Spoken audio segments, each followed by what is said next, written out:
friends, welcome to my YouTube channel Medical Lab Tech. Today we are going to discuss about the parasitology. So without wasting the time, let's start from parasitology. So after listening the word parasitology, the question arises in our mind that what is parasitology? तो parasitology क्या होता है? नाम से ही पता लग रहा है पैरासाइट, जिसमें क्या होता है, पैरासाइट की स्टडी होती है. Parasitology is the study of the parasite. तो पैरासाइट की जो स्टडी होती है उसे हम क्या बोलते हैं? पैरासाइटोलॉजी. पैरासाइटोलॉजी के अंदर हम क्या करेंगे, जो है हम पैरासाइट के बारे में पता जानेंगे कि पैरासाइट क्या होता है, होस्ट के बारे में जानेंगे और जो लाइफ साइकिल्स होती है इन सभी चीज़ों के बारे में हम जानेंगे. तो सबसे पहले आता है हमारा पैरासाइट. पैरासाइट क्या होता है? Parasite do not have independent life. Parasite के पास क्या होता है? इंडिपेंडेंट लाइफ नहीं होती है. Parasite are living organisms that depend upon another organism for their shelter and nourishment. Parasite क्या होता है? पैरासाइट एक लिविंग ऑर्गेनिज्म होता है जो डिपेंड होता है दूसरे ऑर्गेनिज्म पर. किस चीज़ के लिए? अपने शेल्टर और नरिशमेंट के लिए, ताकि वो सर्वाइव कर सके. तो ये डिपेंडेंट लाइफ नहीं होती इनकी. इसके बाद क्या आता है? होस्ट. अब होस्ट क्या होता है? Organism that provide nourishment and shelter to the parasite is called host. Host वो होता है जो ऑर्गेनिजम्स पैरासाइट को जो क्या देता है, नरिशमेंट और शेल्टर देता है, उसे बोलते हैं होस्ट. अब सबसे पहले पैरासाइट देख लेते हैं कि पैरासाइट कितने टाइप्स के हैं. फर्स्ट वन इज एक्टोपैरासाइट, इसे हम एक्टोजोआ भी बोल सकते हैं. फिर आता है एंडोपैरासाइट, एंटोजोआ भी बोल सकते हैं. इसके बाद है temporary parasite, permanent parasite, facultative parasite, occasional और एक्सीडेंटल पैरासाइट, वंडरिंग और aberrant parasite, and last one is obligatory parasite. तो हम अब वन बाय वन देख लेते हैं कि ये पैरासाइट क्या होते हैं. जैसे कि फर्स्ट वन हमारा है एक्टोपैरासाइट, जो मैंने अभी बताया उसे एक्टोजोआ भी बोल सकते हैं. ये वो पैरासाइट होते हैं जो होस्ट बॉडी, होस्ट जो मैंने अभी बताया था कि होस्ट क्या होता है, होस्ट बॉडी के सरफेस पर लाइव करते हैं. जैसे कि होस्ट बॉडी हम मान लेते हैं man is the host body. अब क्या होगा होस्ट बॉडी के सरफेस पे, जैसे कि हम एग्जांपल लेते हैं सकिंग लाइस. जो लाइस जो सिर में जो जुएं होती हैं वो क्या करती हैं, जो होस्ट बॉडी है उसके सरफेस पर लाइव करती हैं. तो ये एग्जांपल हुआ एक्टोपैरासाइट का. उसके बाद आता है एंडोपैरासाइट.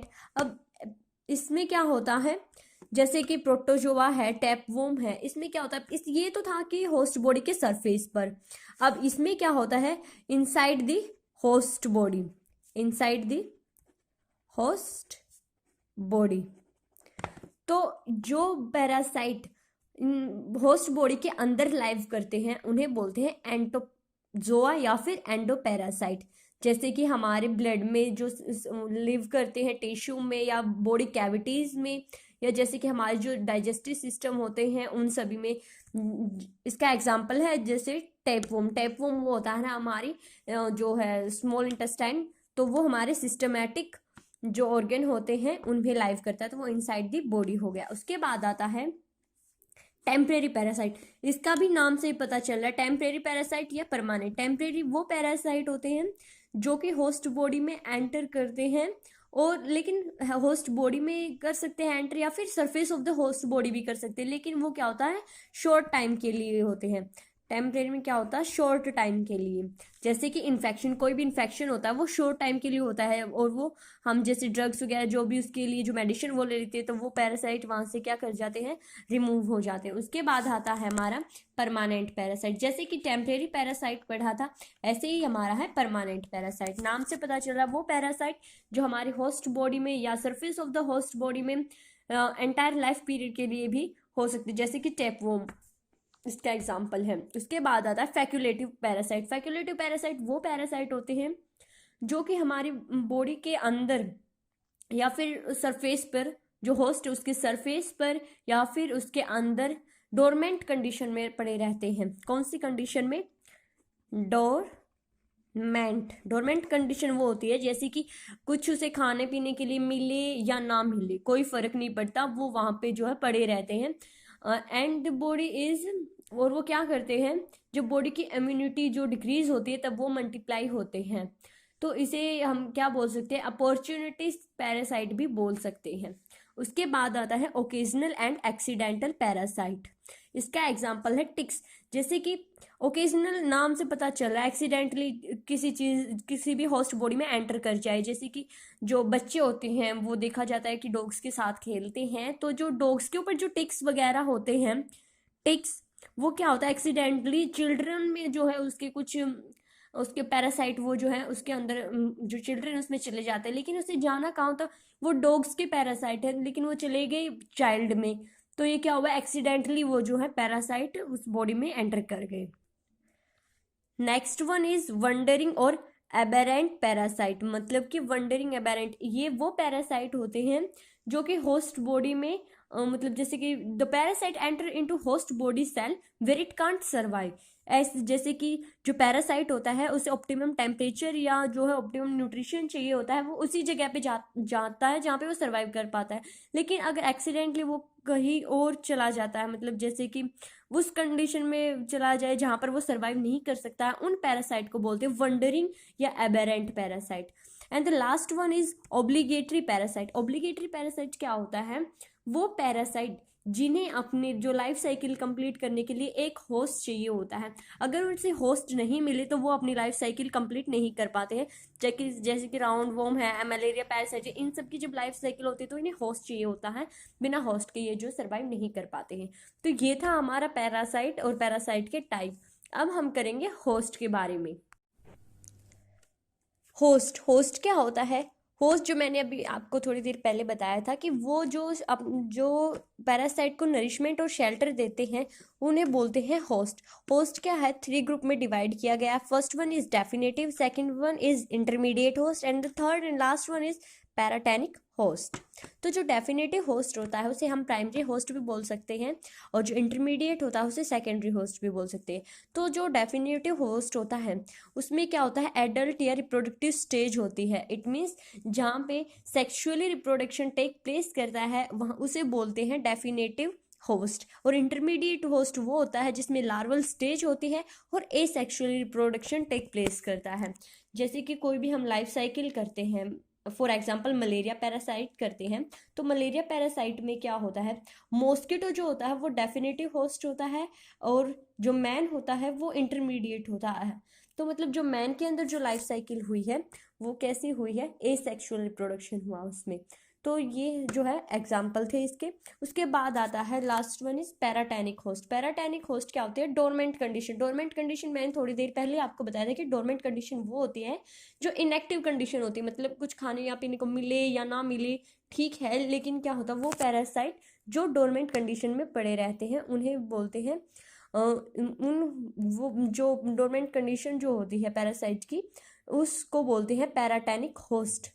जैसे कि जो लार्वल स्टेज है, मान के जो लार्वल स्टेज है लेकिन उसे ऑप्टिमम टेम्परेचर या न्यूट्रिशन नहीं मिला है तो वो लार्वल स्टेज में ही पड़ा रहेगा, एडल्ट स्टेज में नहीं जा पाएगा, तो उसे क्या बोलते हैं, पैराटेनिक होस्ट। तो यहाँ पे हमने जो है होस्ट भी कर लिया, पैरासाइट भी कर लिया। उसके बाद आता है लाइफ साइकिल। अब इसमें जो पैरासाइट होते हैं हमारे इसमें काफ़ी लाइफ साइकिल होती है, जैसे राउंड वॉर्म की हो गई, हुक वॉर्म हो गया, मलेरिया पैरासाइट हो गया।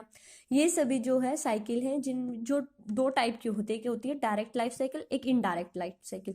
डायरेक्ट में क्या होता है, वन होस्ट की नीड होती है, मतलब उस लाइफ साइकिल को कंप्लीट करने के लिए सिर्फ एक ही होस्ट की जरूरत पड़ती है। और डायरेक्ट लाइफ साइकिल में क्या होता है, 2 या 2 से ज़्यादा होस्ट की है जरूरत पड़ती है। तो वन होस्ट में जैसे कि हुकवॉर्म, हुकवॉर्म में क्या होता है, सिर्फ जो लाइफ साइकिल है वो मैन में ही कंप्लीट हो जाती है।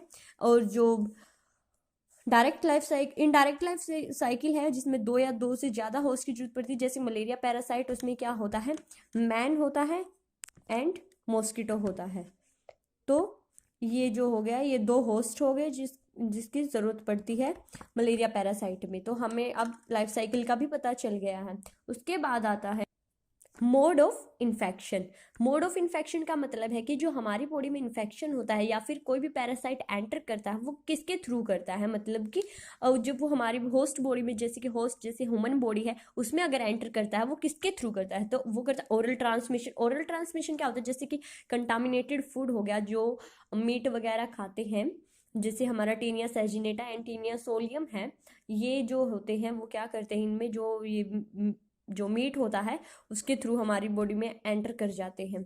तो ऐसा पैरासाइट जिसमें ओरल ट्रांसमिशन के थ्रू भी इन्फेक्शन हो सकता है। और उसके अलावा होता है स्किन, जैसे कि हमारी स्किन के थ्रू भी हो जाता है। जो मॉस्किटो होता है वो क्या करता है, उसे हम अंदर तो वो नहीं करते ना, उसका जो सलाइवरी ग्लैंड होता है उसके थ्रू ही जो स्पोरोजोइट्स होते हैं वो हमारी बॉडी में एंटर करते हैं। तो जो स्किन से भी ये इन्फेक्शन हो सकता है, या वाटर के थ्रू। वाटर जैसे कि अभी काफ़ी जो है सभी पसंद करते हैं कि हम वो प्योरीफाई वाटर ही जो है ड्रिंक करें। क्यों करें, ताकि वो जो उसमें जो बैक्टीरिया वगैरह है वो ना हो और हमारी बॉडी में वो ना जा पाए। उसके बाद आता है वर्टिकल ट्रांसमिशन। वर्टिकल जैसे कि मदर टू फीटस, जो मदर में जो भी जैसे कि कोई भी अगर पैरासाइट वैरासाइट की कोई भी इन्फेक्शन है तो वो जो है बच्चे के अंदर भी जा सकता है। उसके बाद आता है सेक्सुअल ट्रांसमिशन। सेक्सुअल ट्रांसमिशन के थ्रू भी जो है इन्फेक्शन फैल सकता है। उसके बाद आते हैं लैब डायग्नोसिस। लैब डायग्नोसिस का मतलब है कि जो ये पैरासाइट है जो हमारी बॉडी के अंदर, कैसे पता चलेगा कि हमारी बॉडी के अंदर कौन सा पैरासाइट है या क्या बीमारी है, क्या प्रॉब्लम है।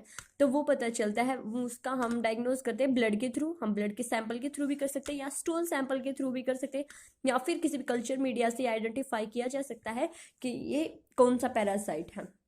उसके बाद हम पैरासाइट में पढ़ेंगे प्रोटोजोआ के बारे में, हेलमिंथस के बारे में एंड ऑर्थ्रोपोड्स के बारे में। इनके बारे में मैं नेक्स्ट वीडियो में बताऊंगी कि इन सब में क्या होता है और इसके अंदर क्या क्या आता है। तो ये अभी हमने किया था जो पैरासाइट है, और इसके बाद क्या किया है पैरासाइट एंड होस्ट के बारे में, फिर लाइफ साइकिल एंड इसके लाइफ डायग्नोसिस वगैरह हमने जो है कंप्लीट किए हैं। तो इसके बाद हम हमारे जो पैरासाइट के अंदर आते हैं जैसे प्रोटोजोआ वगैरह हैं उनको डीपली जो है पढ़ेंगे। तो आज के लिए सिर्फ इतना ही काफ़ी है। Thank you. उम्मीद करती हूँ आप सभी को ये समझ में आया होगा।